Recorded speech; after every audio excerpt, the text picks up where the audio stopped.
Hi, and welcome to this week's Evolve lesson. So we're going to be talking about cold calling today, and this is just going to be cold calling frequently asked questions that we kind of get when we're talking to people, along the way of just how their interactions are on the phone, what they need to do, and things like that. So let's get started. Question number one: why cold call?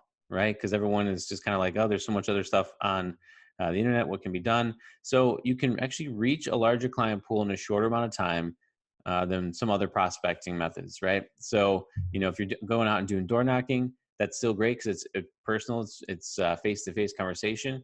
But really, if you don't have the time, but you can sit at home for a couple hours, you can knock out twice as many properties within a couple hours. Than you would going door to door.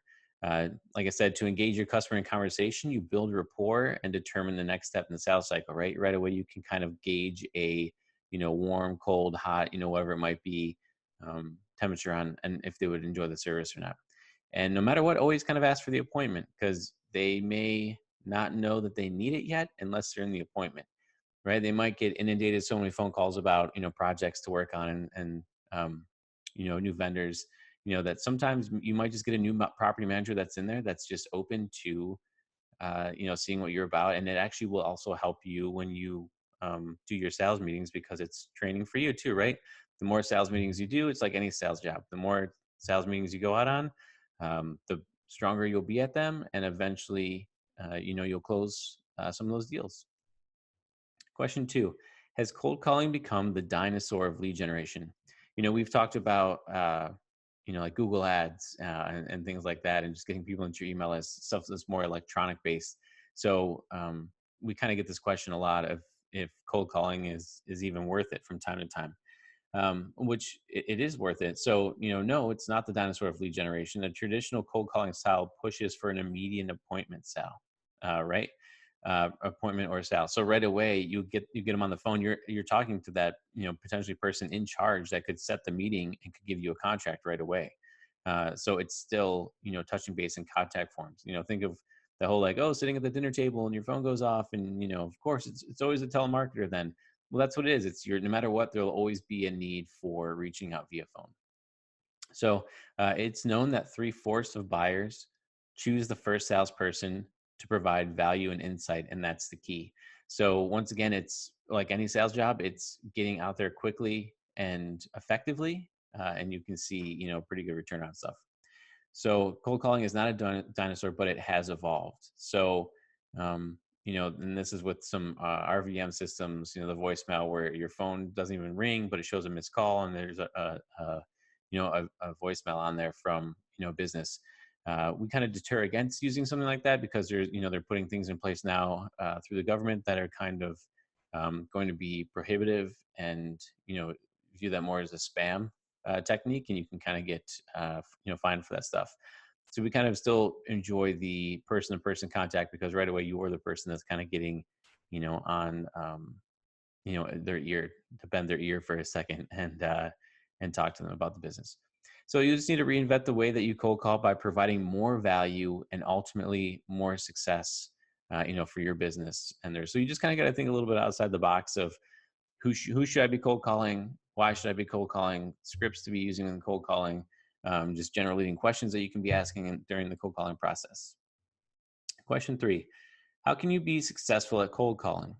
So, with this one, you can do extensive research on your cold call prospects. So you can either, turn and burn. If you have 100 that you have to call, you have to get through 100 that day, or you can take a little bit more time and pre-research the community so that when you call, you can say, oh, I've seen you guys online. Like, this looks like a really good community. I think it would be a great fit for, our, product. I'd like to come and have a meeting with you. So, and then work and refine an effective cold calling script. So this can kind of take a while to sound natural, right? When you have a script is good to have because it kind of at least leads you and gives you an idea of what to say and how the interaction can be. But at the same time, you need to make it your own, right? It needs to come from you and your voice. So even if that's kind of altering some words or language in it, to sound more human-like, then that's definitely a plus. Are scripts a good idea? Absolutely. Absolutely, they're a good idea. You want to practice your scripts so that you become a natural, natural flow of your own personality and sound conversational. like I said, you don't want to. Everyone kind of hates getting a call where it's like, "Hello, Mr. Jones. Do you have insurance that can be?" No, like right. It sounds semi-robotic, not confident, unrehearsed. Where in this case, you could call up and say, "Oh, hi, so and so property manager. I've been reviewing your property online. It looks fantastic. It looks like it would be a great fit for what we offer, which is a valet trash service. Do you currently have trash issues, on your property?" So right away, you've already kind of given your elevator pitch of this is what we do, and you've gone into a leading question of do you currently have trash issues? Because any apartment complex is going to have trash issues, whether it's even bulk removal, right? Like, oh, people leave couches out by the dumpster every move in move out date around the first. Yeah, that's going to happen. Question 5: how often should I attempt to cold call the same apartment manager or regional vice president? So this can vary a little bit depending on your interactions with them, if you get any interaction, right? So I would attempt a call every 3 days if you've not reached them prior to that. You want to be persistent but not annoying, right? So this is where, as you're going through your sales process, if you're contacting out every 3 days, if you've hit a month and you've been doing every 3 days, like now that might just get annoying and they're just gonna be like, this guy again. I'm not even gonna, return this call. Um, so that's kind of where you start off with every 3 days, for the first, couple weeks, just to kind of touch base and see. And then from there, you can decide if there's been no contact. All right. Well, in my voicemail, hey, I'm just gonna let you know, I'm just gonna, I'll reach out, monthly now or quarterly, to see if you're ready or interested yet to move forward with a service like ours.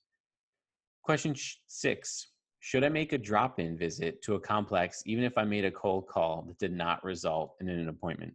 Yeah, it's pretty simple, right? No matter what, you've already kind of gained uh, notoriety with yourself by calling. So yes, it's another opportunity to introduce yourself, this time in person, and build rapport. So as mentioned earlier, be persistent, but not frustrating. We typo there, no frustrating. Take a promotional product and leave behind. So you can, take something with you that will kind of help them remember you as well. But if you've already done a pre-phone call and you've talked to them, and they seem maybe lukewarm or, oh, not at this time, you can still stop in and say, hey, did you have a minute now that I'm here? Can we talk about this? Or would you like to schedule an appointment? And you might get a different review, because you never know when you get someone on the phone, they could be in the middle of, their budget, or an issue with a resident, and then when you stop in, you actually might get more one-on-one time with them, going, hey, actually I have the next half hour free, can we sit down and talk about this and see if it would be a fit for us? Question 7: how can I overcome the fear of cold calling? So with this, you want to use your anxiety as a motivator. Work on your script and refine it and memorize it so that you feel just more comfortable and it comes out more natural. Do the research that we mentioned on those apartment complexes or the clients that you're calling, even if it's a property management company or a builder or something along those lines. That might be a little different. That just might be unique for them to hear, information about themselves. And practice will always make perfect, right? So like this, once again, sales is the hardest part of any job, especially this job, because you have to go through so many leads before you might finally secure that contract, but it can be worth it and very lucrative in the end. All right, so question 8: is it essential to build rapport while talking to an apartment manager or regional vice president? So rapport is extremely important because people like themselves. That sounds a little weird, right? But if I'm talking to you and I can relate to you a lot because I feel that you're just like me, or you like the same interests as me, or something along those lines that you can pick up in the conversation. Your likability in their eyes goes up because you're on the same thought pattern and thought path that they are. So that's why people like themselves. Don't be afraid to be natural and let your client see your real personality. You don't want to be, totally one person in the meeting, and then if you got the contract, you're a totally different other business, and it throws them off, and it'll put a sour taste in their mouth, because it's just like, oh, this isn't what we signed up for. It's just not meshing, personally, as a business structure with us. So question 9: what if the community director hangs up on me? So yes, while it is unlikely that the director would rudely hang up on you, it might happen from time to time, like just very abruptly, I'm sorry, we don't need this right now, click, done, right? Uh, but for the most part, you're just going to learn from the experience, right? Every time that you do something that is a new experience to you, you're going to learn it and how to create an objection around it, or how to incorporate better into your business, how to just overcome that, those odds against that as well. But most importantly, with any sales job, especially when you're calling and having direct contact with people, do not let it upset you. It's not personal, right? Once again, they could be having a bad day. They might have already been cold called by 3 other valet trash service people. I don't think that's really going to happen, but you never know. Um, but just don't take it personally, because 2 days from them, they're not even going to remember who you are. You could probably call back again in like a week and just, say, hey, are you interested now? Would you like to do a meeting? And you might get something set up then at that point. Question 10. Do you immediately call back a hang up and say something about being disconnected? So now this can go two ways, right? So yes, you can call back and mention that somehow you were disconnected and start your script from the beginning. I would do that if you think it was that way. Like if you know it was a direct hang up, like no, we're not interested in that service right now. Thanks. Have a good day. Hang up. You're not really disconnected there, right? But if you're mid conversation, oh, hey, my name's so and so, whatever, and there's just a hang up, I definitely would then call back and just say that you were, something happened to the phone line, right? Because you never know. It could be legitimate, and like we were saying, perhaps they're just having a bad day and you caught them at the wrong time.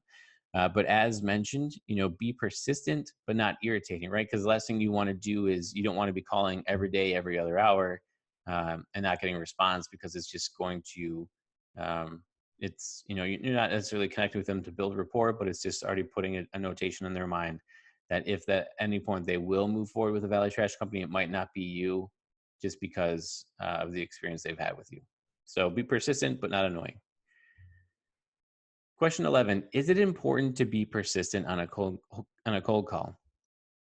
Yes, but not aggravating, right? So you have to ask leading questions, and sometimes you have to ask the tough questions, right? Or else you won't close the sale. So think of persistence as a quantitative issue, not a high pressure style, right?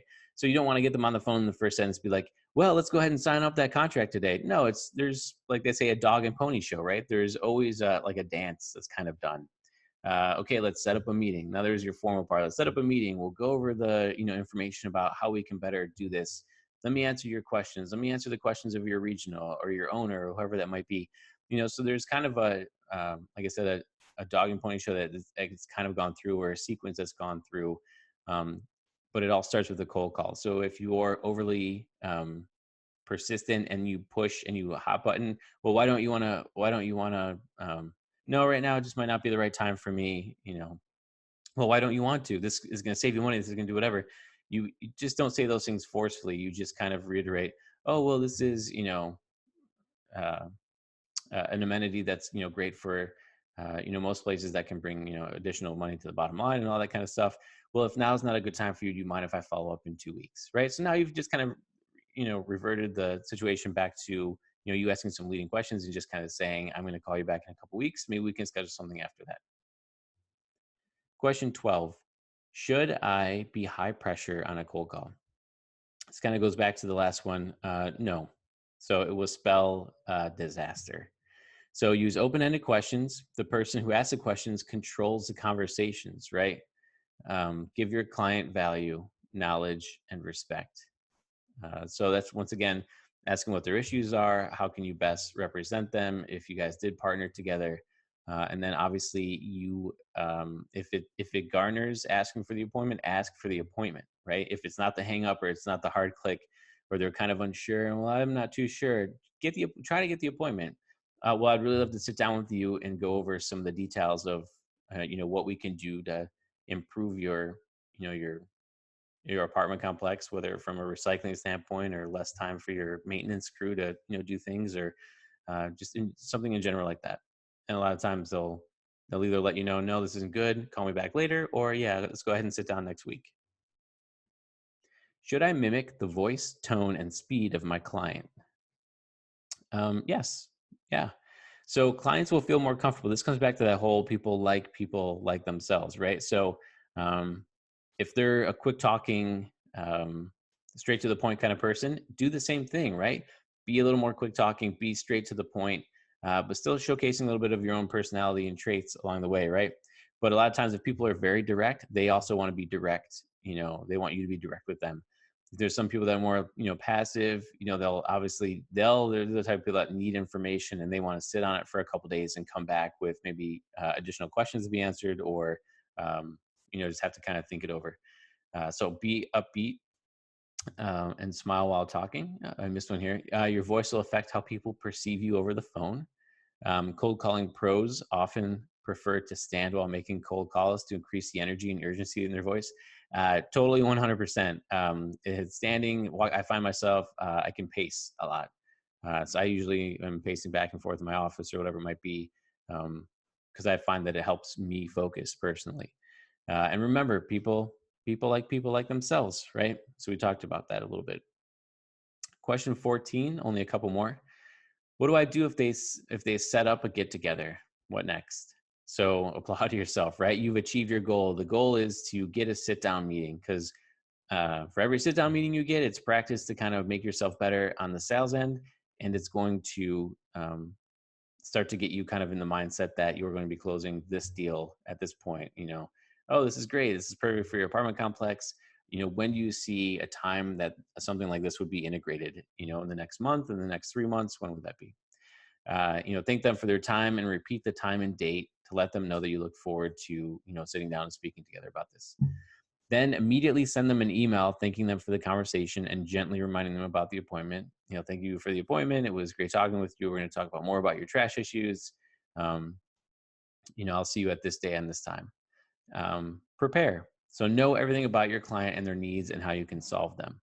And then prepare a sales kit that you'll leave, behind with you after you have your agreement, after you have your meeting. Because a lot of times you're not signing the agreement on the first actual meeting. It's once again that dog and pony show, or the dance of, this is what we have, look it over, let's review, and we'll go from there. Question 15. Should I do research on the apartment complex before making a cold call or go door knocking? Yes. One word. Yes. So be impressive with your knowledge and understanding of their problems, right?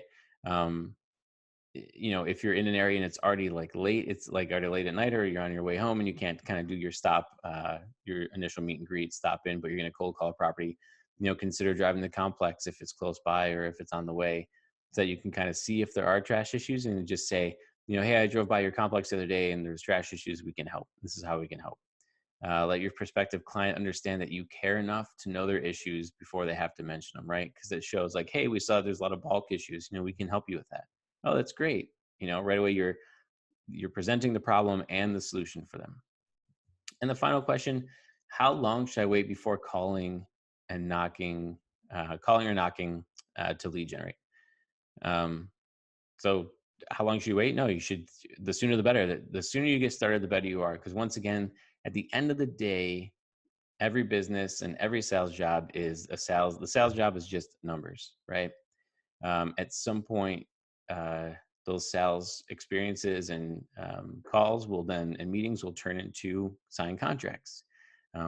So the sooner the better. You'll learn from every experience, and don't let fear be your downfall, right? So if you're feeling fear, I can't do this on the phone, I can't do whatever, really on the phone is great because you can be anybody. They haven't seen you in person. They can't reject you to your face. They can't do any of that stuff. It's just, something that can be a lot easier to deal with.